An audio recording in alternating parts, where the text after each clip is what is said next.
Nature is filled with absolutely gorgeous, beautiful things that God has made. From sunsets to flowers, from butterflies to animals, it's filled with colors and structures and shapes that just catch our imagination. Now, Charles Darwin, whose goal was to try to explain all of life and all of creation without God, he made a very interesting statement. He said, "The sight of a peacock's feather when I gaze upon it makes me sick." Now, he wrote this to a colleague in 1860s when he was trying to convince other scientists that evolution explained where everything came from without God. Because his young daughter had died, he was literally very, very mad at God. And in one of those letters, he said his goal was to kill God, to remove God from people's thinking. And he succeeded beyond his wildest expectations because mankind's bent has always been to hide from God ever since Adam and Eve sinned. Now, why would he say a beautiful peacock's feather makes him sick?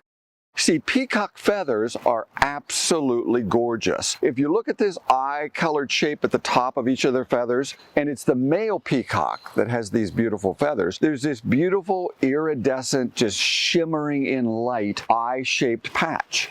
He couldn't explain beauty. Why would an animal go through all the energy and effort to create such complex structures by random changes to its genetic programming code, which Darwin didn't even know about? Scientists since then have tried to explain that beauty exists because it has some functional purpose. They say flowers are beautifully colored so it attracts insects, but later we found out, oh, insects are colorblind. Or animals have colors because they attract other animals or give them camouflage, but fish 5,000 feet down in the ocean have beautiful colors where it could do no purpose. Well, let's take the peacock feather. Whenever we test evolution, it's just a story.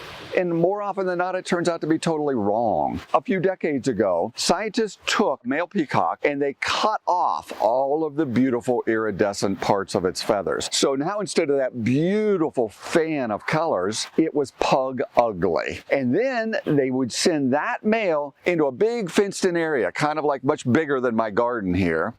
And they'd also put a whole bunch of really gorgeous, good-looking peacocks in there with him. So you got a bunch of good-looking guys, and then you get this pug-ugly guy without the beauty of his feathers, and then they would send in a female peahen. Turns out she could care less. She picked the pug-ugly guy without the beauty just as often as she would pick the ones who did have beautiful feathers. So beauty, more often than not, has nothing to do with function.